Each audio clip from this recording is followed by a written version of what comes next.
రాధిని నన్ను ప్రేమించే ఆసక్తితో నన్ను పిలిచే నీ దివ్య రక్తముతో నిలువెల్ల కడిగావు.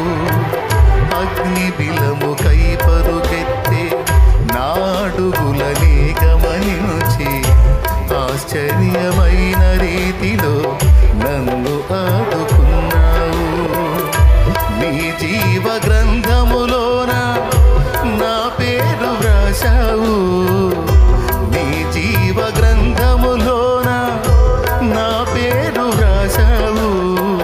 నీతి పరుల రాజ్యములోన నాకు స్థలమునిచ్చావు. నీతి పరుల రాజ్యములోన నాకు స్థలము